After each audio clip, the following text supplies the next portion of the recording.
नमो वरियन्तं सिंहं नमो हरियं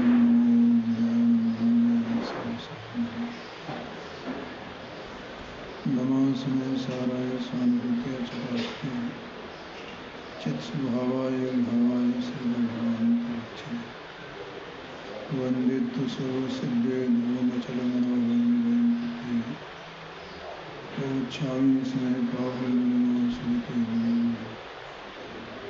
परपरिणति हेतो मोहनानुभावा दविरतमनुभाव्य व्याप्तिकल्मासिकाया मम परमविशुद्धिशुद्धचिन्मात्रमूर्ति भवतु संसारे या केवानुभूति।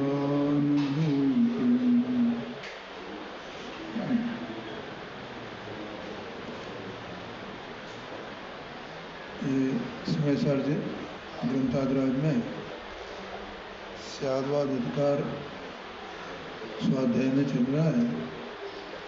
इसमें ये चुंगे कलश चल रहे हैं स्याद्वाद का स्वरूप बताने के लिए। अज्ञानी स्याद्वाद को नहीं जानता है, तो वो नहीं जान माने ये सब अपनी बातें हैं, अपन नहीं जानते हैं तो उसमें एकांत करते हैं, कहीं न कहीं एकांत करेंगे। देखो अज्ञान भी दो प्रकार का है। एक प्रकार का कौन सा है कि सारा जगत एक तरफ है, ठीक है, तो वे तो सबके सब अज्ञानी हैं, उन्हें तो इसका कोई विकल्प ही नहीं है किसी को। अभी तक अपन भी यहाँ नहीं बैठते थे, नहीं सुनते थे, तो अपने को भी इसका कोई विकल्प नहीं था। मैं कौन हूँ, जैसे उन्होंने लिखा है श्रीमद जी ने, मैं कौन हूँ, आया कहाँ से और मेरा रूप क्या। तो कभी अपन ने विचार किया? कभी विचार ही नहीं किया। तो यहाँ ये कोई विचार करने वाला है, वो विचार करने वाला भी उसको भी अज्ञान रहता है और वो ऐसा मान उसको कहा या पशु है, तो बाकी की तो और के क्या ठिकाना है। अथवा अन्य मत के जो लोग हैं, जो विद्वान हैं अन्य मतों के, बौद्ध धर्म वाले, उनका जो मत है, वैष्णव मत है, नैयायिक मत है, ईसाइयों का मत है, इनका सबके मत अपने अपने हैं ना। तो वे समझ रहे हैं कि हम ये जानते हैं, वो जानते हैं, वे भी कुछ नहीं जानते। बोलो पांडव, तो वे अपने मत का कितना भी वो बिल्कुल उसके पूरे ज्ञाता हुए, वे सारे ग्रंथ उन्होंने बिल्कुल कंठस्थ कर रखे हैं, जगत को उपदेश देते हैं, लेकिन वे भी सब क्या हैं यहाँ के हिसाब से? अज्ञानी। अज्ञानी माने पशु। क्यों? क्योंकि वे स्वपर को नहीं जानते। हाँ, इधर जो अंदर में चैतन्य वस्तु है वही तो मैं स्ववस्तु हूँ ना, और इसके अलावा क्या? और वो मैं स्ववस्तु अपने स्वभाव से, अपने अस्थि से, मेरी अपनी अस्थि अपने स्वभाव से सत हूँ, लेकिन पर के स्वभाव से असत हूँ। अपने स्वद्रव्य से मेरी सत्ता है, परद्रव्य में मेरी असत्ता है। तो परद्रव्य माने ये देह मन वाणी, ये सब ये परद्रव्य है ना, यहाँ कहीं यही है ऐसा। ज्ञानावरणादि घाटकर, ये सब क्या है? ये सब परद्रव्य, इनमें मेरी सत्ता नहीं है। ये एक परद्रव्य है, इनकी मुझ में नहीं है। जब मेरी इनमें नहीं है तो इनकी भी मुझ में नहीं है, ठीक है। इनका जो क्षेत्र है वो इनमें है, मेरा क्षेत्र मुझ में है, मेरी सत्ता मेरे क्षेत्र से है, इनके क्षेत्र से नहीं है। इनके क्षेत्र का और मेरे क्षेत्र का कोई संबंध ही नहीं है। आया क्या नहीं आएगा? तो इस प्रकार से यहाँ ये 8 जो कलश हैं, उनमें से अपन ने कितने पढ़ लिए हैं? 4 पढ़ लिए हैं, नहीं हाँ 4 ही पढ़े हैं। अब काल शुरू होगा। स्वकाल से अस्ति है और परकाल से नास्ति है। तो पांडे जी को नए का स्वरूप जाने बिना, मतलब स्यादवाद का स्वरूप जाने बिना, कल भैया बताया था ना स्यादवाद, स्यादवाद में वो नए भी आ जाते हैं।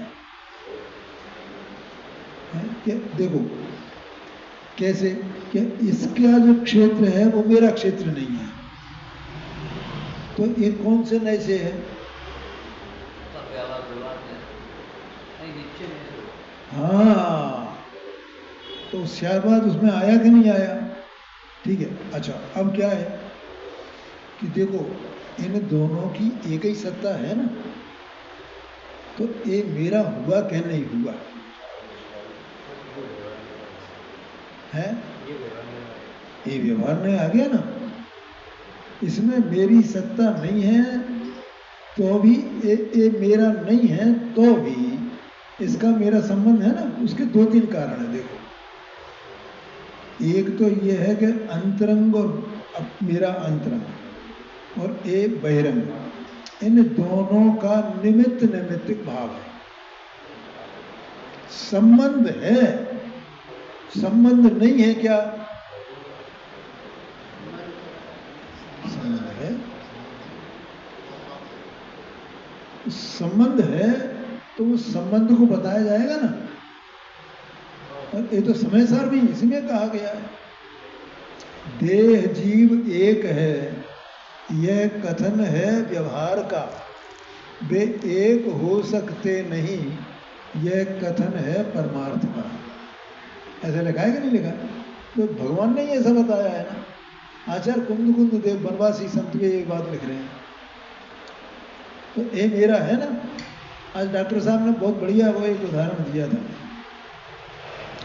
कि भैया देखो ये मेरा बेटा बैठा है, तो ये मेरा बेटा है कि नहीं है? है? अब कोई कहे नहीं साहब 50-50 लगाओ इसमें तो ये 50% मेरा बेटा है। अरे इसकी कल्पना की क्या आवश्यकता है? मेरा बेटा ही है वो।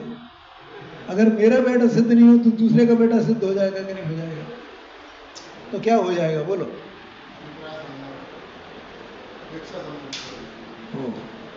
तो इसलिए इसमें स्यादवाद में मन में नए भी आ जाते हैं, और ये अस्थि नास्ति वगैरह ये सब आ जाते हैं उसमें, और आत्मा के और दूसरे धर्म में वे भी आ जाते हैं स्यादवाद में। जैसे एक अनेक तत् अपन ने पहले पढ़े थे ना, तो वे भी उसी में आ जाते हैं। मतलब स्यादवाद इतना जबरदस्त वो उसका प्रताप है, उसका क्षेत्र है इतना। कैसे? देखो आत्मा में कितने धर्म है पता है आपको? अनंत तो गुण है और अनंत धर्म है, और अनंत गुण और अनंत धर्म, उन सब का जो है स्यादवाद में सब ये समा जाते हैं। इतना बड़ा क्षेत्र है स्यादवाद का, कोई मामूली नहीं है। इस स्यादवाद को पुरुषार्थ सिद्धोपायन पढ़े ना, तो उसमें कहा कि ये जिनवाणी का प्राण है।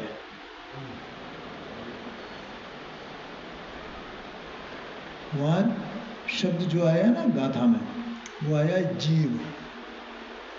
जीव माने क्या? जीव माने जीवन, जीवन माने प्राण।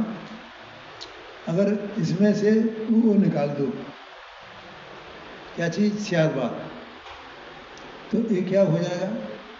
ये जिनवाणी किसी काम की नहीं रहेगी। इतना महत्व है स्यादवाद का, इसलिए आचार्य देव को ये स्यादवाद अधिकार लेना। देखो अब यहाँ अपन ने जो ये दो गाथाएं, दो कलश पढ़े थे, कौन से?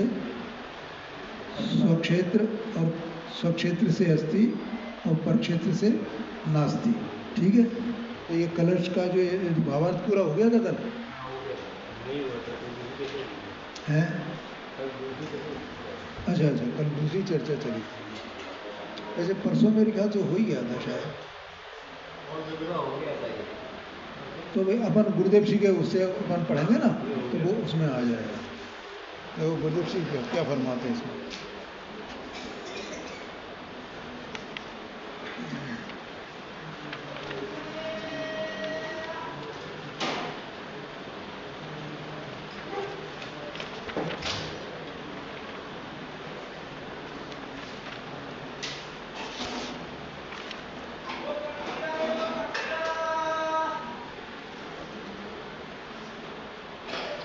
देखो मैं 255 नंबर का कलश है,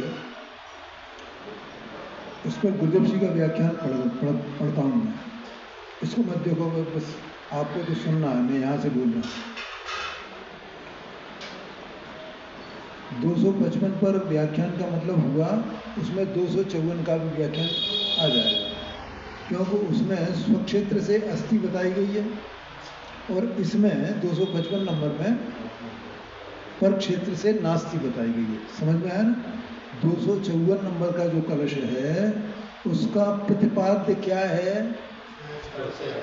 स्वक्षेत्र से अस्थि बताना। और 255 नंबर का जो कलश है उसका प्रतिपाद्य क्या है? पर क्षेत्र से नास्ति बताना। अब ये ऐसा है कि जैसे एक सिक्का होता है ना, तो उसके दो चित्त और पट, दो पहलू होते हैं ना, तो सिक्का तो एक ही है। स्वक्षेत्र से अस्थि ये उस सिक्के का एक वो है, एक फलक है, और परक्षेत्र से नास्ति उसी सिक्के का दूसरा फलक है। सिक्का तो एक ही है।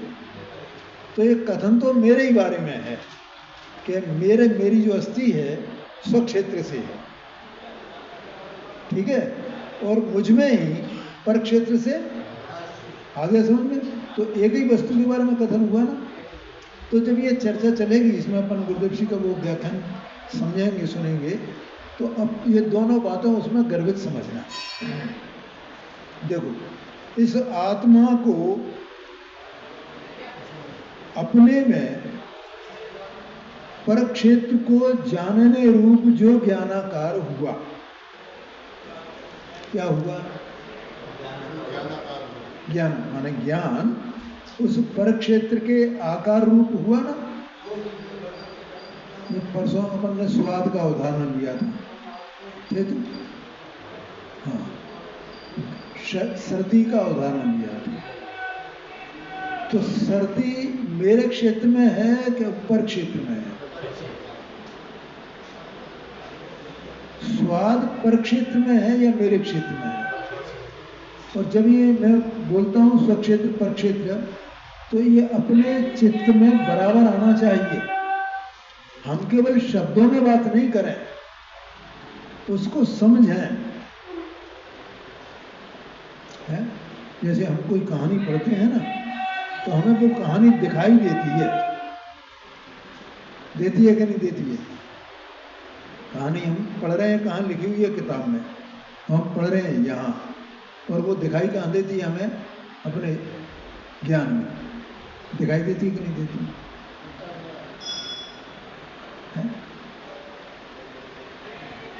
वो जैसे वो मुंशी प्रेमचंद की एक वो कहानी है, उसमें वो एक लड़का वहाँ जाता है मेले में, तो कुछ पैसे, 1-2 पैसा उसे कोई दे देता है, मतलब वो मांग ले जाता है वो, तो पूरे मेले में घूमता है। और घूमते घूमते वो सोचता है क्या ले जाऊँ, 2 पैसे।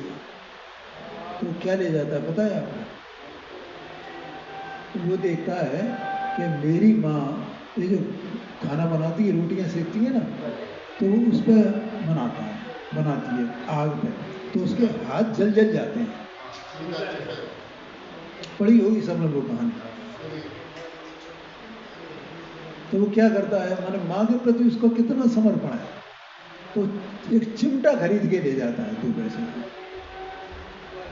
तो अपन जब कहानी पढ़ते हैं तो हमें वो मेला दिख रहा है, हमें वो लड़का दिख रहा है, हमें उसकी माँ दिख रही है, दिख रहा है कि नहीं दिख रहा है? वो चिमटा दिख रहा है, वो खरीदता हुआ दिख रहा है उस दुकान से। ऐसे ये जो चर्चा चलती है तो हमें दिखनी चाहिए। अगर नहीं दिखे तो स्वाध्याय का क्या मतलब? पर क्षेत्र क्या है? अगर हमारी समझ में नहीं आ रहा तो पूछना चाहिए। देखो, इस आत्मा को अपने में पर क्षेत्र को जानने रूप, पर क्षेत्र को जानने रूप, जैसे ये माइक है, तो इस माइक को ये आत्मा जान रहा है ना, तो ये माइक अपने क्षेत्र में है कि नहीं है? इसका अपना क्षेत्र है कि नहीं माइक का? बोलो। ये है, एक एक चीज है, ये इसकी लीड लगी है, तो इसका अपना क्षेत्र है कि नहीं है? ये पुस्तक है, इसमें इतने अक्षर लिखे हुए हैं, एक एक अक्षर का स्व क्षेत्र है, क्योंकि वो अपने उसी स्व क्षेत्र में विराजमान है। वो अपने स्व क्षेत्र को छोड़ ही नहीं सकता है। छोड़ सकता है? छोड़ ही नहीं सकता है, वो तो उसके साथ में अभेद है। अब एक ज्ञान क्या करता है कि ऊपर क्षेत्र में रहा हुआ जो पदार्थ है, माने उसी के क्षेत्र में, इसकी अपेक्षा से, आत्मा की अपेक्षा से इसका क्षेत्र क्या है? स्वक्षेत्र है कि पर क्षेत्र है? पर क्षेत्र है। तो ये पर क्षेत्र में अवस्थित इस वस्तु को जानता है, माने इसके पर क्षेत्र को जानता है। देखा, पर क्षेत्र को जानने रूप। जानने रूप माने ये आत्मा का ज्ञान का परिणमन होता है। क्या हो रहा है यहाँ पर? तो ज्ञान क्या कर रहा है कि पर क्षेत्र में रही हुई जो वस्तुएं हैं उनके आकार रूप ये हो रहा है। इसका मतलब ये हुआ, इसने पर क्षेत्र में अवस्थित पदार्थों को जाना। आया समझ में? जाना माने उनके आकार हो गया बस।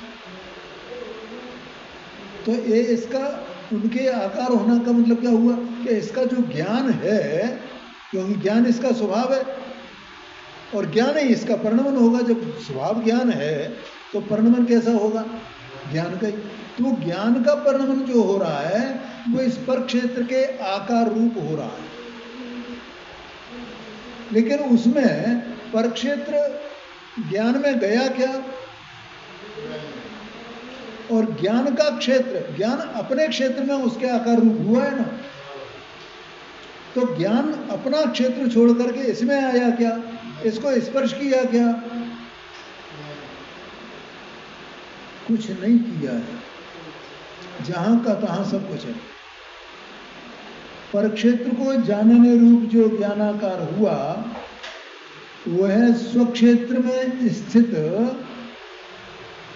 अपनी ही ज्ञान की दशा है। बोलो, पर क्षेत्र के आकार हुआ है ना, तो किसकी दशा है? पर क्षेत्र की दशा है या अपनी ज्ञान की दशा है? एक बात।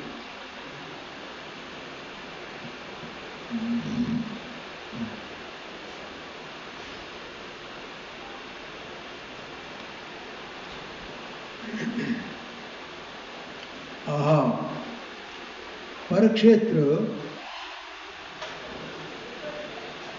अर्थात परगेय। पर क्षेत्र कहो को परगेय कहो, क्यों? वो उसका चतुष्टय है ना। चतुष्टय माने चार चीजें। चतुष्टय माने एक। ठीक है, तो वो चार चीजें एक ही में है ना। एक ही वस्तु चार भाव रूप है। एक ही वस्तु उन चार भाव रूप है। स्वद्रव्य, स्वक्षेत्र, स्वकाल, स्वभाव। ये चार के बिना कोई पदार्थ नहीं है जगत में। एक परमाणु भी जिसको हम देख नहीं सकते हैं वो भी अपना चतुष्टय लिए विराजमान है, अपने चतुष्टय में विराजमान। बोलो भैया, समझ में आया? परक्षेत्र संबंधी अपना ज्ञानाकार तो अपना अपने ही स्वभाव रूप है। क्या कहा? परक्षेत्र संबंधी अपना ज्ञान। देखो भाई, ज्ञान का जो ज्ञान स्वरूप है ना, ज्ञान आत्मा ज्ञान स्वरूप है ना, ये ज्ञान कभी जाने बिना रह सकता है कि आप ये कल्पना करो।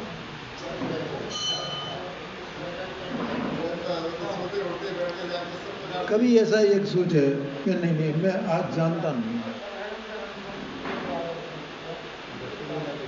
है। हाँ ये वाह, वस्तु का अस्तित्व ही खत्म हो जाएगा। मैं सोच रहा आज मैं नहीं जानता हूँ, आज मैं नहीं जानता। जैसे अपन ये करते हैं भैया, तो देखो भैया आज हम भोजन नहीं करेंगे, आज हम भोजन नहीं करेंगे, आज हमने पानी का त्याग किया, पानी त्याग किया। तो ऐसे ये आत्मा कभी अपने जानने का त्याग कर सकता है? चलो भैया आज जाने नहीं, छोड़ो, क्या करना है, बहुत जान लिया, अनाथ से जान रहे हैं। कोई भी जीव निगोद से लेकर के सिद्ध दशा, एक बात। अब दूसरी बात, जब ये जानता है,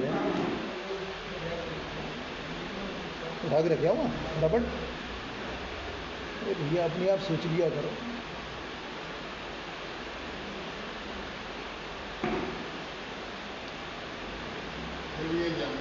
जब ये जानता है, माने जानने रूप परिणाम करता है, तो कोई ना कोई इसके ज्ञान का विषय बनेगा कि नहीं बनेगा? कि बने बिना ये जानता रहेगा? तुम बोलो, 2 पॉइंट हो गए ना। एक पॉइंट तो ये कि कभी ये सोचेगा आज मुझे नहीं जानना है, या मैं थोड़ी देर के लिए बहुत थक गया हूँ ना जानते जानते, रुक जाऊँ, है कि भैया स्वभाव में कभी थकान नहीं होती। 60 नंबर की गाथा है ये प्रवचन सार जी में। शिष्य ने ऐसा प्रश्न किया कि ये केवल ज्ञानी इतना जानते हैं, तो वे जानते जानते थक जाते होंगे।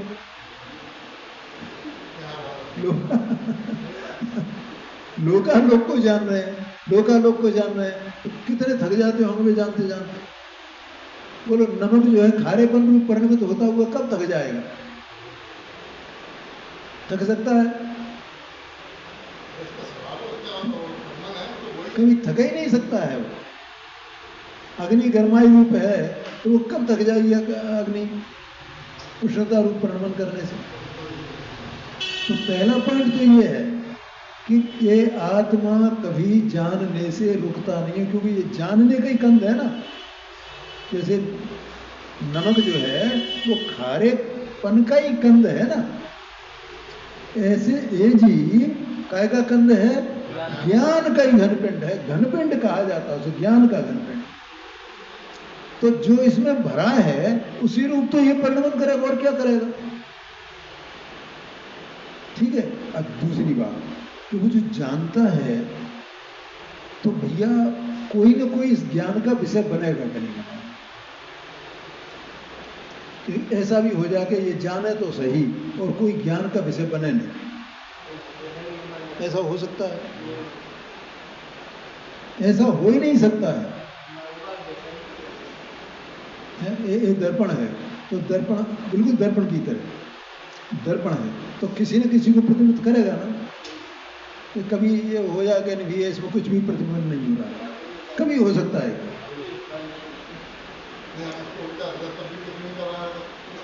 अरे कुछ भी कर दो उसे, क्योंकि वो उसका स्वभाव है।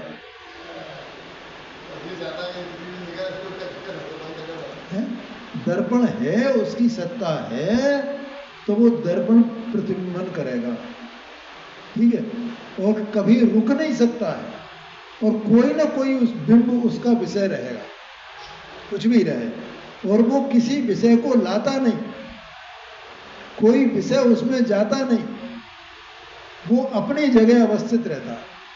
बिल्कुल ऐसे ही इस जीव का स्वरूप है। कहाँ जाता है? कहीं जाता है? यही विषय इसमें चल रहा है। देखो, अपना ज्ञानाकार तो अपना ही स्वभाव रूप है ना।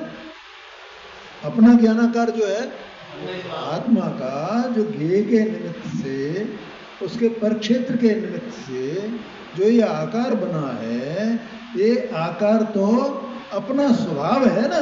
अभी बताया ना, अपना ही स्वभाव है ना। वो उसी का तो रचा बना है ना, वो नमक की तरह। नमक का एक एक कण, तो देखो कितना बढ़िया प्रश्न था वो। तो वो सब्जी बनाई काहे की, मटर पनीर की, तो उसमें नमक डाल दिया। अब वो लोग पर्याय उसमें अपने को जानने में आ रही है, पर्याय का स्वाद आया है या द्रव्य का स्वाद आया है, या द्रव्य और पर्याय दोनों का स्वाद आया है, क्या का स्वाद आया, समझ में आया ना? कि वो पर्याय कहीं अकेली थोड़ी रह सकती है।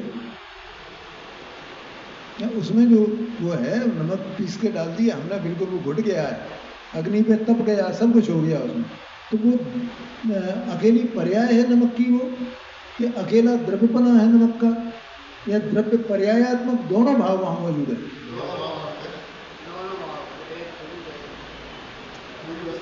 हाँ, क्योंकि ऐसा नहीं है कि पर्याय अकेली होए, जैसा नमक का खारेपन की पर्याय है ना, खारेपन की, भले ही हम स्वाद पर्याय का लेते हैं, लेकिन वो पर्याय अपने द्रव्य सहित मौजूद है, अपने त्रिकाली स्वभाव सहित मौजूद है। आया कि नहीं आया है? तो यहाँ वो बात कही गुरुदेव सिंह ने कि ज्ञानाकार तो अपना स्वभाव रूप ही है ना, ज्ञानाकार है तो पर्याय, क्योंकि कार्य तो पर्याय में होता है, लेकिन ज्ञानाकार अपने स्वभाव रूप ही है ना। ऐसा जानता हुआ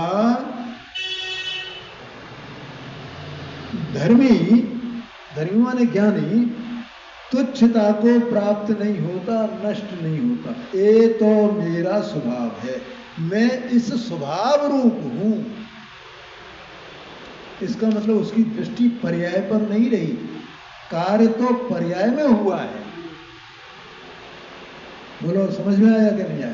कार्य कहाँ हुआ है? ज्ञानाकार कहाँ हुआ है? ज्ञेयाकार बना कहाँ में बना? पर्याय में। लेकिन वो पर्याय क्या अनुभव करती है? वो पर्याय वही तो धर्मी है, वही तो है कि वो क्या क्या देखता है कि ये तो मेरा स्वभाव है, मैं तो इस स्वभाव रूप हूं, ऐसे स्वभाव वाला मैं हूं, और मैं अपने से इस प्रकार से प्रणमा हूं। इसमें पर क्षेत्र से मेरा कोई संबंध नहीं है। हाँ जी, हाँ जी, हाँ जी, हाँ जी। देखो आगे कहते हैं, पर पदार्थों में से चैतन्य के आकार को खींचता हुआ ऐसा जो कहा, इसमें ये शब्द आया है, पर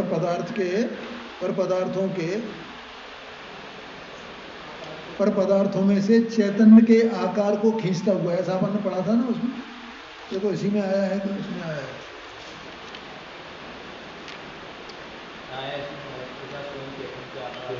255 का है ना? हाँ, इसी में है। कलश में ही लिया है।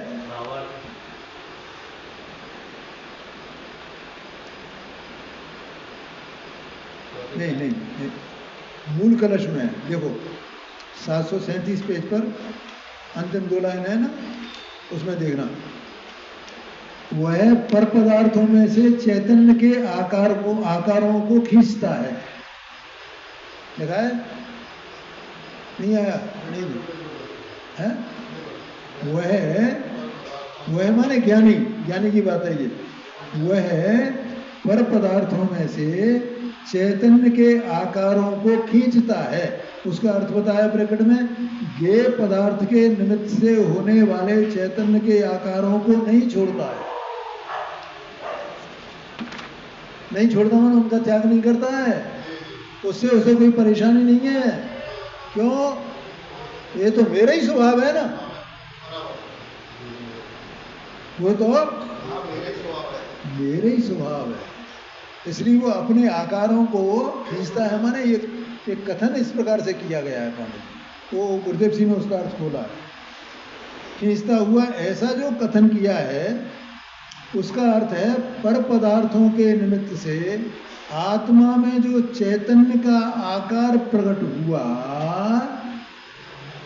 आत्मा में आत्मा के चैतन्य में जो आकार प्रकट हुआ उसे अपने में ही अपने आप में रखता होने से नष्ट नहीं होता।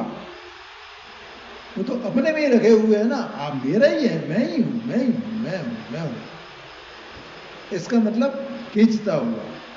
वो क्या है, अज्ञानी क्या करता है, नहीं नहीं ये मेरे नहीं, ये मेरे नहीं, ये तो परचेत में, ये मेरे नहीं, ये मेरे नहीं।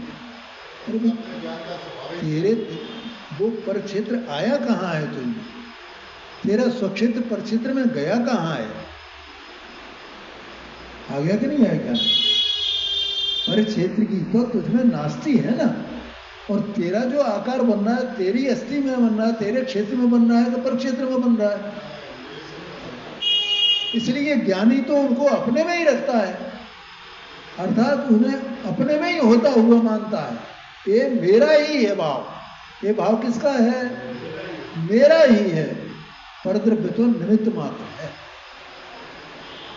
आया समझ में है? हाँ जी, उसे अपने में ही अपने आप में ही रखता हुआ होने से नष्ट नहीं होता। तो इस प्रकार से ये मुझे इतना बताना था गुरुदेव जी का। अब अपन 256 नंबर का देखो, 256 नंबर का कलश अपन पढ़ते हैं।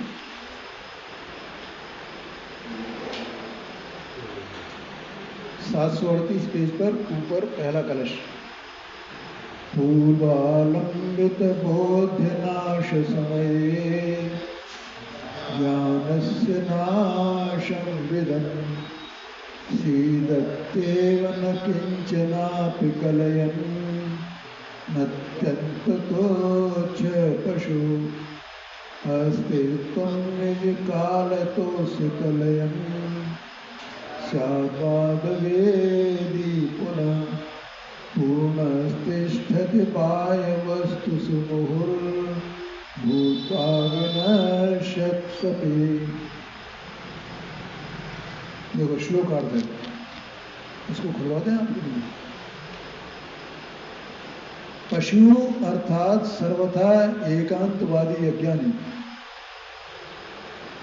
पूर्वालंबित ये पदार्थों के नाश के समय ज्ञान का भी नाश जानता हुआ और इस प्रकार ज्ञान को कुछ भी वस्तु न जानता हुआ, अर्थात ज्ञान वस्तु का अस्तित्व ही नहीं मानता हुआ, अत्यंत तुच्छ होता हुआ नाश को प्राप्त होता ही है।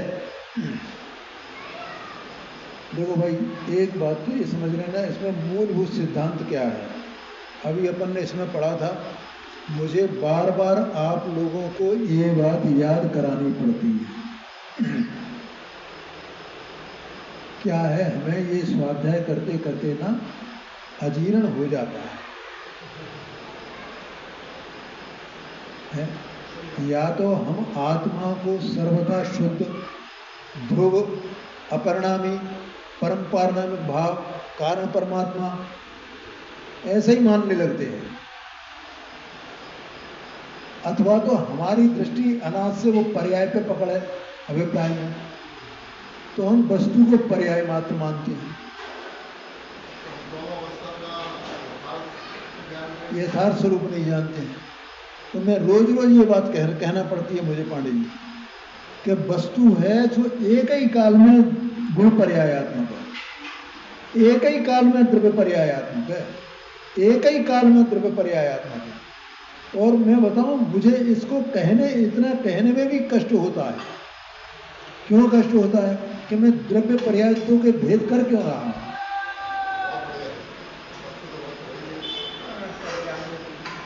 वस्तु तो एक ही है ना, ये मैं क्यों भेद करता हूं? मुझे नहीं करना है ये भेद।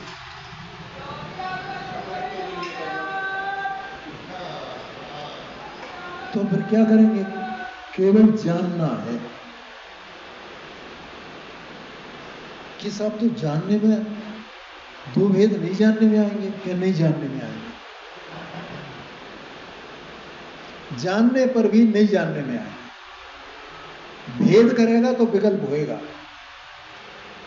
और जानेगा तो निर्विकल्प होएगा। और द्रव्य पर्याय एक ही जगह रहेंगे।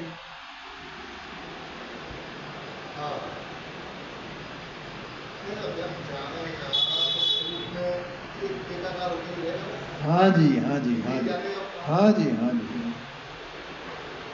बोलो कॉलेज ख्याल में है, लेकिन अपन तो अज्ञान ही है ना, इसलिए वो भेद करना पड़ता है। वही तो मैं बोल रहा हूँ। तो वो द्रव्य पर्यायात्मक वस्तु है। यहाँ देखो स्यादवाद के साथ में इसी बात को पुष्ट किया है कि वो स्वभाव ही है, वो स्वभाव ही है। आया कि नहीं आया क्या? अब मैं इसका अर्थ बताता हूँ आपको। पहले एक खूंटा गाड़ के रखना। देखो क्या है, अज्ञानी पूर्वालंबित ज्ञेय पदार्थों के नाश के समय ज्ञान का भी नाश जानता हुआ। इसका अर्थ क्या है? देखो कपिल भाई, इसका अर्थ क्या है? अभी पढ़ना है, दोबारा पढ़ो, पढ़ लो। मैं 3 बार पढ़ूंगा और वहीं सब देखना उसमें। अज्ञानी पूर्वालंबित ज्ञेय पदार्थों के नाश के समय ज्ञान का भी नाश जानता हुआ। बस अभी मुझे इतना बताना है, फिर पढ़ता हूँ। अज्ञानी पूर्वालंबित ज्ञेय पदार्थों के नाश के समय ज्ञान का भी नाश जानता हुआ। फिर तीसरी बार पढ़ता हूँ। अज्ञानी पूर्वालंबित ज्ञेय पदार्थों के नाश के समय ज्ञान का भी नाश जानता हूँ। देखो अब इधर देखो क्या होता है कि जैसे ये वस्तु ज्ञान स्वरूप है ना, सब अपने अपने पे लगाना।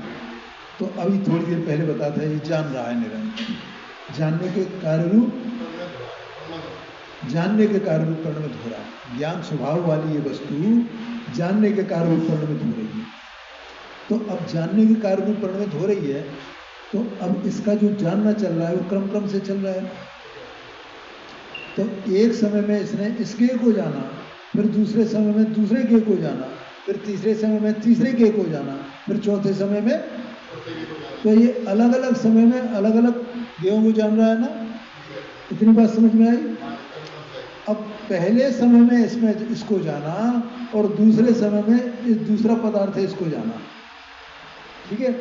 अब अज्ञानी क्या करता है कि पहले ज्ञान की जो पर्याय हुई थी उसने इसको जाना था ना, और अब इसने इसको जाना ना, तो वो क्या मानता है कि इसका इसका वो अवलंबन छूट गया ना। तो इसका अवलंबन छूट गया माने इससे मेरे ज्ञान का नाश हो गया। इसका अवलंबन छूटने से पूर्व अवलंबित ज्ञेय पदार्थों के नाश से, नाश के समय, नाश के माने इसका ज्ञेय, ये ज्ञान का ये ज्ञेय नहीं बनना, इसका मतलब इसका नाश हो गया। ज्ञान का ये ज्ञेय नहीं बना तो इसका नाश हो गया ना, ऐसा आशय है। मानता नहीं, ऐसा आशय है। हाँ, अभी मैं पूरी बात बता रहा हूँ। जैसे इसने इसको जाना और इसको जाना और फिर इसको जाना, तो इसके निमित्त से, इसके अवलंबन से जो ज्ञान हो रहा था, ठीक है, तो इसका मतलब क्या हुआ कि ये इसका, ये अब इसके आकार रूप नहीं हुआ ना। तो इसके आकार रूप नहीं हुआ तो क्या अर्थ निकला कि इसका नाश हो गया। तो इसके नाश के समय अब इससे संबंधित जो ज्ञान था उस ज्ञान का भी नाश हो गया। अब शांति से समझना जरा। देखो ज्ञान की पर्याय एक एक समय हो रही है, लेकिन ज्ञान की पर्याय का पर्याय जो हो रही है उसका स्वरूप तो वैसे ही उत्पाद्य रूप है ना। ठीक है। अब उसके उत्पाद व्यय होने पर क्या इस ज्ञान स्वभाव का नाश हो जाता है?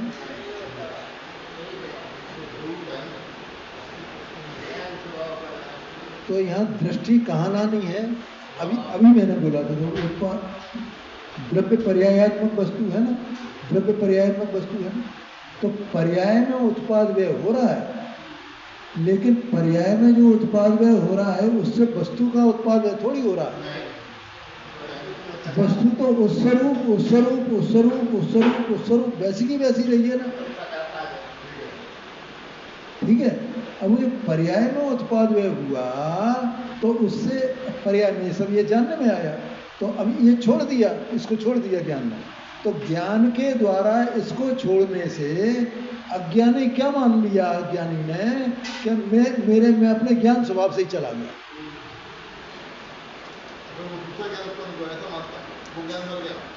हाँ हाँ जी, हाँ जी, मतलब वो ज्ञान का नाश हो गया, अब दूसरा ज्ञान उत्पन्न हो गया। तो क्या ज्ञान ऐसा दूसरा उत्पन्न हो रहा है क्या?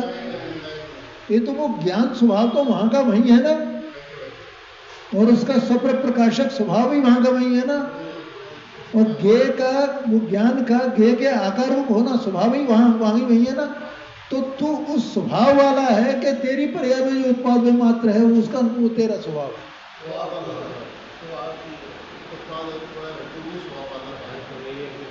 भैया वो उत्पाद में भी उस स्वरूप ही है।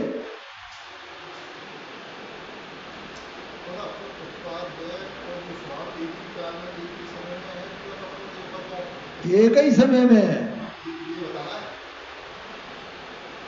आया समझ में? देखो कुछ भी नहीं हुआ है, ठीक है, और वो स्वकाल माने कि ये ज्ञान जो है वो जानता है, तो जानने का कार्य इसमें हो रहा है ना, तो वो इसका स्वकाल है, और इसका ये जानने में जिस समय ये जानने में आया ना, तो इसका ये स्वकाल है।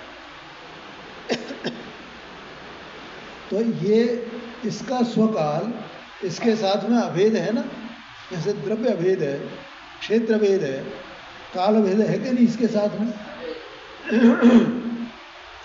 लेकिन इसमें काल इससे अभेद होने पर, इसका नाश होने पर, ज्ञेय का नाश होने पर इसके काल का नाश हो जाएगा क्या? कि नहीं होगा। लेकिन अज्ञानी क्या मानता है कि ये पूर्वावलंबित जो ज्ञेय पदार्थ है उसका उस पदार्थ के नाश के समय ये मेरे ज्ञान का भी नाश हो गया, ऐसा मानता है। आया कि नहीं आया?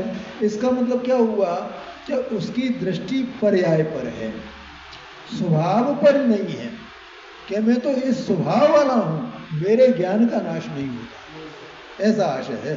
देखो पूर्वालंबित ज्ञेय पदार्थों के नाश के समय ज्ञान का भी नाश जानता हुआ, और इस प्रकार ज्ञान को कुछ भी वस्तु न जानता हुआ, आ गया समझ में? हाँ, कुछ भी वस्तु न जानता हुआ। अरे भाई तू सत्स्वरूप वस्तु है, तेरा स्वक्षेत्र स्वकाल स्वभाव है। आया कि नहीं आया? अर्थात ज्ञान वस्तु का अस्तित्व ही नहीं मानता हुआ, अत्यंत तुच्छ होता हुआ नाश को प्राप्त होता ही है। आया समझ में? और स्यादवाद का ज्ञाता तो आत्मा का निज काल से अस्तित्व जानता हुआ। अभी मैंने थोड़ी देर पहले ये बात बोली थी कि ऐसा आत्मा का कौन सा काल है जिस काल में ये जानना छोड़ दे? है कोई काल?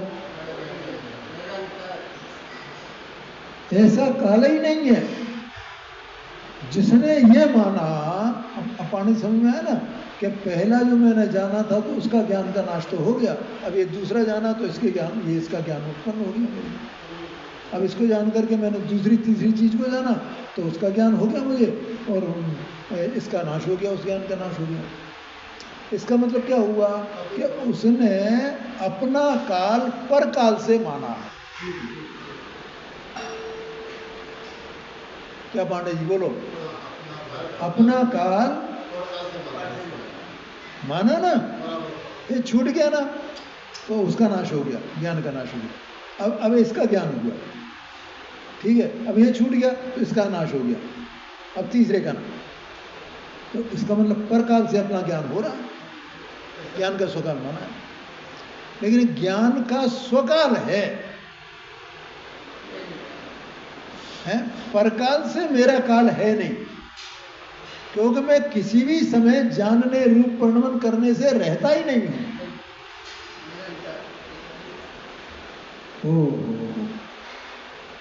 तो मेरा जो स्वकाल है वो परकाल से होगा क्या? ऐसा स्यादवादी जानता है। बोलो भैया, पॉइंट समझ में आ रहा है क्या? हाँ, कोशिश कर। नहीं, अगर नहीं समझ में आया तो प्रश्न कर लेना। कोशिश का मतलब ये है, देखो, स्यादवाद का ज्ञाता तो आत्मा का निज काल से अस्तित्व जानता हुआ,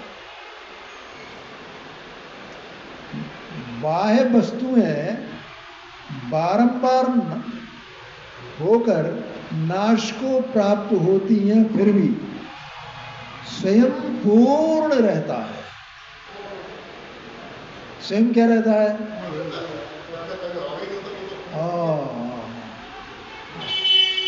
समझ में? इसका अभाव होता है, तो इसके जानने का कभी अभाव होता ही नहीं है। हर समय ज्ञान का घनपिंड, हर समय ज्ञान रूप प्रणवन करने वाला। परके से इसका कोई संबंध है ही नहीं, इसके परकाल से कोई संबंध इसका है ही नहीं है। परकाल की इसमें नास्ती है और स्वकाल से अस्ति है, ऐसा समझना। देखो, पहले जिन ज्ञेय पदार्थों को जाने थे वे उत्तर काल में नष्ट हो गए। उन्हें देखकर, देखो भैया, इसमें कोई भी प्रश्न आया ना, आप लोग प्रश्न करोगे ना तो मैं स्पष्ट कर दूंगा। इसमें ऐसा लगा कि ये मतलब हर अज्ञानी भी हर समय वस्तु का मतलब विचार ही नहीं करता, मतलब नाश को प्राप्त करता, वस्तु पर वो मतलब जाते ही नहीं है। हाँ, अपनी वस्तु पर इसका ध्यान आता नहीं है कि मैं इस रूप से हूं। ये तो गेव में ही फंसा हुआ है ना।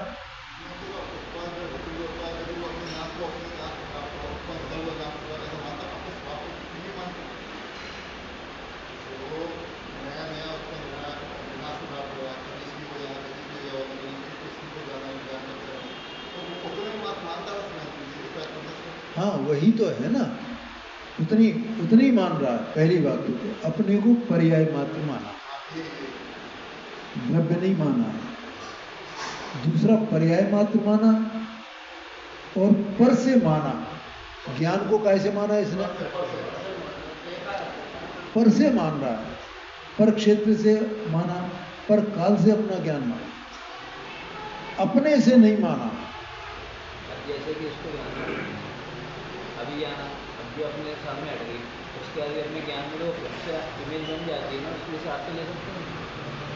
नहीं, ये बात नहीं है भैया, बढ़िया प्रश्न किया है तुमने, मैंने इसलिए बोला था।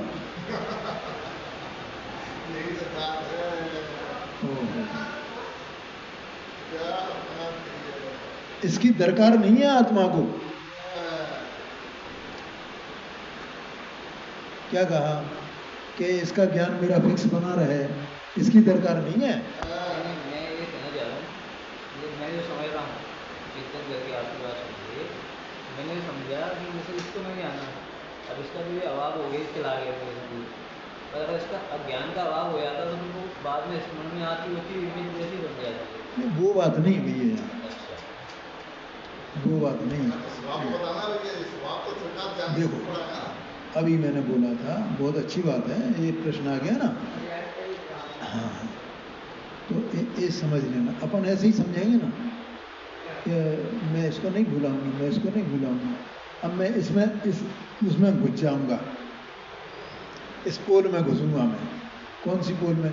ठीक है, मैं तो एक ग्रंथ यहाँ रखा हुआ है ना, तो ये मैं ग्रंथ को जानता हूँ, तो मैं भूल थोड़ी जाऊंगा कि मेरी ये ग्रंथ कहाँ रखा हुआ है। मैं घर पे जाऊंगा तो भी मैं भूला नहीं हूँ, और मेरा घर कहाँ है मैं भूला नहीं हूँ ना। है, मैं मंदिर में बैठा हूँ तो मैं अपने घर को भूल गया हूँ क्या? नहीं भूला। तो ऐसा इसका आशय है क्या? तो मैं जब घर में जाऊंगा तब घर को जानूंगा, है? तो मैं तो भूला नहीं हूं ना, तो अभी भी जान रहा हूं ना घर को। तो मैंने अपना नाश नहीं किया ना।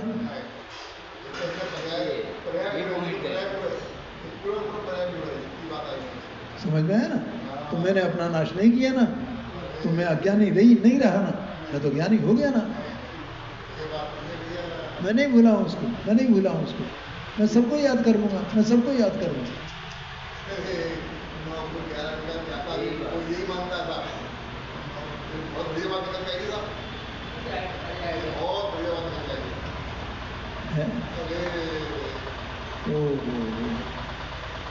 बहुत कठिन है जगत में समझ।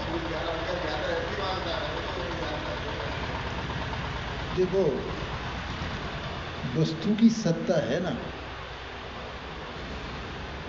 ये दर्पण है ना, तो ये दर्पण में जो उस पदार्थ का आकार इसमें बन रहा है, तो इसमें हम द्रव्य गुण पर्याय का भेद कर सकते हैं क्या?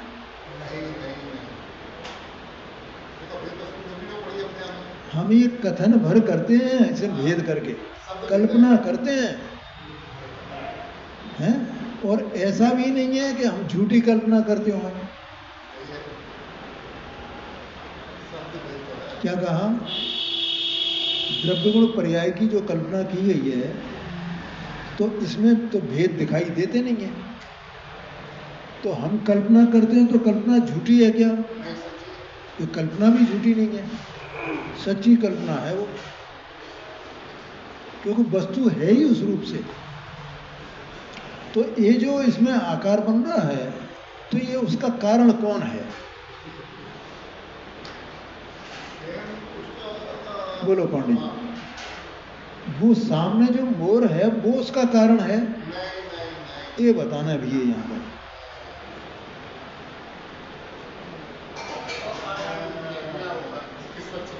उसका कारण कौन है मुझे ये बताना। दर्पण में जो आकार बना है वो मोर के कारण बना है क्या?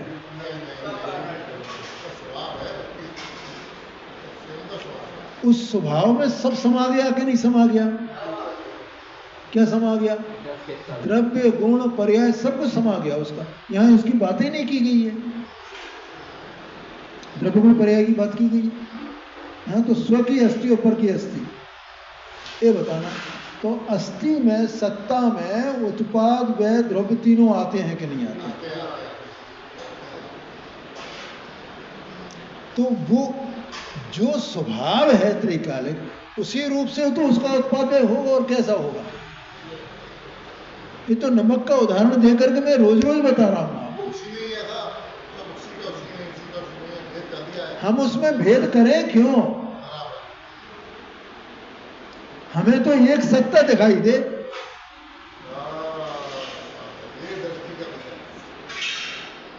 तो जो भेद की याद भैया, क्या अभी मैंने क्या बोला था? क्या मुझे बहुत कष्ट होता है इसमें भेद के बात करने में, मुझे नहीं अच्छा लगता है, लेकिन कहे बिना रहा नहीं जाता है। आया क्या नहीं आया क्या? अब की विशेष व्याख्या और अपन कल करेंगे। गुरुदेव सीधे अपने माथे पर हैं, तो अपन उनसे चर्चा करेंगे।